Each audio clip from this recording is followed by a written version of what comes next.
जहाँ दत्त नहीं वहाँ सत्य नहीं। संत बड़े परमार्थी भेष धरे अवधूत। राम नाम का बोला छूटे भाग जाए यमदूत। प्रयागराज महाकुंभ में एक साधु को गंगा स्नान करने से रोका गया और फिर जो हुआ वह एक अद्भुत और चमत्कारी घटना बन गई। जैसे ही साधु को स्नान से रोकने की कोशिश की गई, उन्होंने गहरी आस्था और विश्वास के साथ कुछ ऐसा किया कि वहां मौजूद सभी लोग आश्चर्यचकित रह गए।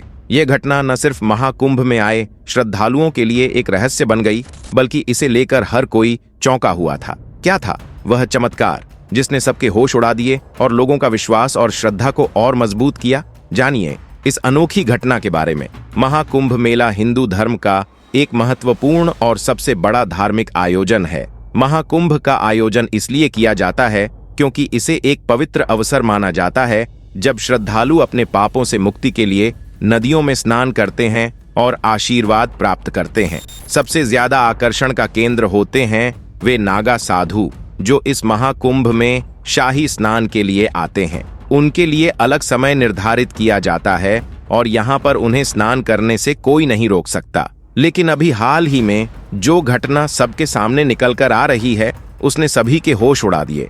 जहाँ पर एक साधु महाराज को गंगा नदी में स्नान करने से रोका गया। इस घटना के पीछे की सच्चाई तो आप वीडियो देखकर ही जान पाओगे, लेकिन उससे पहले क्या आप प्रयागराज के इस महाकुंभ में शामिल होने वाले हो? नीचे हमें कमेंट बॉक्स में जरूर बताइएगा।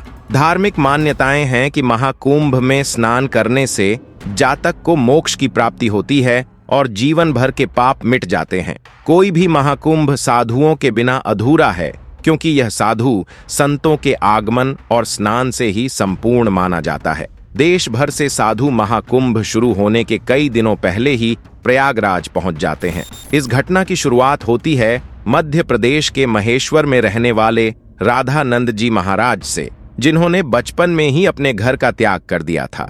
9 वर्ष की उम्र में उन्हें आध्यात्म की पहचान हो चुकी थी। उन्होंने अपने घर बार का त्याग करके भिक्षा मांगकर ही अपना जीवन व्यतीत किया था। राधानंद जी महाराज रोजाना सुबह 4 बजे उठकर ठंडे पानी से स्नान किया करते थे और भिक्षा प्राप्त करने के लिए निकल जाते थे।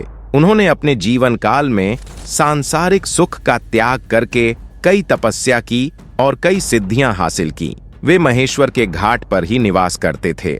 इस घटना के बाद से पूरे महेश्वर में राधानंद जी महाराज की चर्चा होने लगी और महेश्वर के घाट पर कई लोग उनके दर्शन करने आने लगे। जब उन्हें प्रयागराज महाकुंभ लगने की खबर मिली तो वे महाकुंभ में जाने के लिए बहुत उत्साहित थे। उनका ऐसा कहना था कि महाकुंभ पवित्र समय होता है जहां पर देवी देवता स्वयं उस स्थान पर मौजूद होते हैं। वहां पर तप करना, साधना करना, भगवान का ध्यान करना बहुत ही ज्यादा फलदायी होता है। इसलिए 1 माह पूर्व ही जब राधानंद जी महाराज महेश्वर से प्रयागराज जाने के लिए निकल रहे थे, तब उनके कई भक्त घाट पर उनके दर्शन करने आ गए और उन्हें कुछ दक्षिणा प्रदान की। उसी दक्षिणा का इस्तेमाल करके उन्होंने ट्रेन का टिकट लिया और महेश्वर से सीधा ट्रेन के माध्यम से प्रयागराज जाने के लिए निकल पड़े। अगले दिन सुबह राधानंद जी महाराज जब प्रयागराज पहुंचे तो सुबह के 3:30 बज रहे थे। सुबह सुबह 4 बजे उनका स्नान करने का दैनिक नियम था। उन्होंने सोचा क्यों ना आज गंगा नदी का पवित्र स्नान किया जाए और वे प्रयागराज के गंगा घाट पर पहुंच गए। उस स्थान पर गंगा नदी की सफाई का कार्य चल रहा था। 2 से 3 ऐसी गाड़ियां नदी में लगी हुई थीं जो हर तरह से गंदगी को साफ कर रही थीं और नदी को और घाट को स्वच्छ बना रही थीं। राधानंद जी महाराज को यह देखकर बहुत खुशी हुई।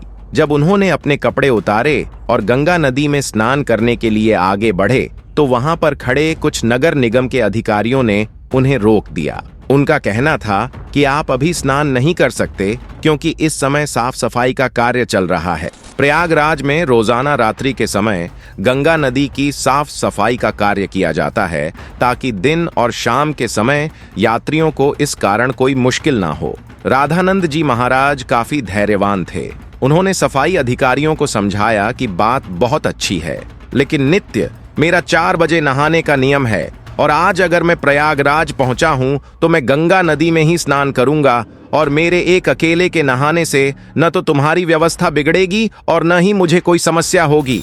लेकिन वह अधिकारी अचानक से गुस्सा हो गया और उन साधु महाराज से कहने लगा कि आपको इसी समय क्यों नहाना है? अभी पूरा दिन पड़ा हुआ है। क्या यहाँ पर तुम्हें कोई इंसान नहाता हुआ दिख रहा है? क्या तुम्हारे अंदर इतनी शक्ति है कि तुम सुबह 4 बजे इतने ठंडे पानी से स्नान कर लोगे? व्यर्थ की बातें बनाना छोड़ दो और यहाँ से चले जाओ। 8-9 बजे पुनः आना और आकर स्नान कर लेना। अब तक तो राधानंद जी महाराज बहुत विनम्र थे, काफी धैर्यवान थे, लेकिन उस अधिकारी के अपशब्दों को सुन के अचानक उन्हें बहुत बुरा लगा। उनका ऐसा मानना था कि गंगा नदी पर किसी का अधिकार नहीं है, यह तो साक्षात भगवान शंकर की जटाओं से निकलती है, जिसके अंदर सभी को अपने पाप धोने का अधिकार है और उसके लिए कोई निश्चित समय नहीं हो सकता। लेकिन उस समय राधानंद जी महाराज ने उस अधिकारी को कुछ नहीं कहा और सामने घाट पर ध्यान अवस्था में बैठ गए। सबको लग रहा था कि वे साधु महाराज मान गए हैं और पीछे हट गए हैं। अब जब नदी के अंदर साफ सफाई की मशीनों को शुरू किया गया तो अचानक से एक बहुत बड़ी घटना घट गई। वे सभी मशीनें शुरू होने का नाम ही नहीं ले रही थीं। ऐसा लग रहा था मानो वह जाम हो गई हो या उनके अंदर बहुत सारा कचरा फंस गया हो। अधिकारियों ने मशीन को देखा, परखा और उसके अंदर का सारा कचरा बाहर निकाल दिया। सबको उम्मीद थी कि अब मशीनें कार्य करने लगेगी, लेकिन फिर जब मशीन शुरू की गई तो कोई भी मशीन चालू होने को तैयार ही नहीं थी। सभी अधिकारी बहुत हैरान थे। किसी की भी समझ नहीं आ रहा था जो मशीन रात्रि 12 बजे से अभी तक एकदम सही चल रही थी, अचानक उसमें क्या गड़बड़ हो गई। उसके अंदर फंसा हुआ सारा कचरा भी बाहर निकाल लिया गया था, लेकिन जब मशीन चालू नहीं हुई तो कई मैकेनिकल इंजीनियरों की टीम को मशीन देखने के लिए बुलाया गया। उन सभी मैकेनिकों ने मशीनों को अच्छी तरह से जांचा परखा और यही पाया कि मशीन तो एकदम सही है, लेकिन इसके चालू ना होने का कारण किसी को समझ नहीं आ रहा था। सभी लोग परेशान हो चुके थे, हार चुके थे। 1 से 2 घंटे हो गए थे, लेकिन गंगा नदी की साफ सफाई का काम हो ही नहीं पाया। राधानंद जी महाराज अभी भी उसी घाट पर ध्यान अवस्था में बैठे हुए थे। किसी भी नगर निगम के अधिकारी को यह बात समझ नहीं आ रही थी, आखिर मशीन कार्य क्यों नहीं कर रही। गंगा नदी की साफ सफाई का कार्य उस दिन रुका हुआ था।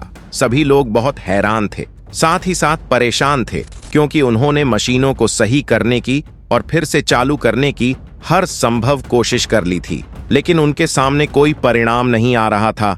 मशीन क्यों जवाब नहीं दे रही थी? उस समय जो मैकेनिकल इंजीनियर वहां पर मशीन सही करने आया था, उसने जब राधानंद जी महाराज को देखा तो उसकी आंखें खुली की खुली रह गईं, क्योंकि वह वही बच्चा था जिसको उन्होंने बचपन के समय सांप के डसने से बचाया था। वास्तव में वह महेश्वर का ही रहने वाला था। वह राधानंद जी महाराज के चरणों में गिर गया और बाबा उसे आशीर्वाद देने लगे। फिर वह सभी अधिकारियों को बताने लगा कि यह महेश्वर के सिद्ध महाराज हैं। बचपन के समय पर एक बार जब मुझे सांप ने डस लिया था तो इन्होंने ही अपने चमत्कार से मेरी जान बचाई थी। तब उस अधिकारी को अपनी गलती का एहसास हुआ। वह समझ चुका था कि यह कोई साधारण साधु महाराज नहीं थे और मैंने इनका अपमान कर दिया। अपने दैनिक नियम के अनुसार 4 बजे गंगा स्नान करना चाहते थे तो मुझे इन्हें रोकने का अधिकार नहीं था। मैंने जो इनका अपमान किया, इन्हें भला बुरा कहा और गंगा नदी में स्नान करने से रोक दिया, उसी का परिणाम मशीनों की खराबी के रूप में हम भुगत रहे हैं। उसने सभी अधिकारियों के साथ चर्चा की और सबने यही पाया कि रात भर से गंगा नदी की साफ सफाई करने वाली यह मशीन चल रही थी, लेकिन इन साधु महाराज को नाराज करने के बाद ऐसा लग रहा है मानो यह किसी तरह जाम हो गई हो। अब यही हमारी समस्या का समाधान कर सकते हैं, हमें इनसे माफी मांगनी पड़ेगी। सभी अधिकारी मिलकर राधानंद जी महाराज के पास गए, उनके चरणों में बैठ गए और हाथ जोड़कर कहा कि हमें इस बात का अंदाजा नहीं था कि आप एक दिव्य संत हैं। हमसे बहुत बड़ी भूल हो गई है, हमें आपको स्नान करने से नहीं रोकना चाहिए था। राधानंद जी महाराज अभी भी बहुत विनम्र थे। उन्होंने अधिकारियों से कहा कि यह जरूरी नहीं है कि कोई संत चमत्कारी हो तभी ही उसे गंगा नदी में स्नान करने की अनुमति दी जाए। गंगा नदी के ऊपर साधु संतों का सबसे पहला अधिकार है। सभी अधिकारियों ने उनसे हाथ जोड़कर कहा कि अब आप गंगा नदी में स्नान कर सकते हैं। हम आपसे बहुत माफी चाहते हैं, वैसे ही बहुत समय बीत चुका है और हमारा कार्य पूरा नहीं हो पाया। हमें आगे से बहुत बड़ा दंड मिलने वाला है, हमें तो अपनी गलती की सजा मिलने ही वाली है, आप हमें माफ कर दीजिए। राधानंद जी महाराज समझ चुके थे कि सभी अधिकारियों को उनकी गलती का एहसास हो गया है, उनका अभिमान दूर हो गया है। उन्होंने विनम्रता पूर्वक उन अधिकारियों से कहा कि तुम चिंता क्यों करते हो, अभी समय कहाँ बीता है, जरा अपनी घड़ी में समय तो देखो, आखिर क्या बजे हैं। जब सभी अधिकारियों ने अपनी घड़ी में समय देखा तो उनके रोंगटे खड़े हो गए, क्योंकि उस समय सुबह के 4 बज रहे थे। किसी भी अधिकारी को यह समझ नहीं आ रहा था आखिर इतना बड़ा चमत्कार कैसे हुआ। आखिर राधानंद जी महाराज ने अपने चमत्कार से समय को कैसे पलट दिया।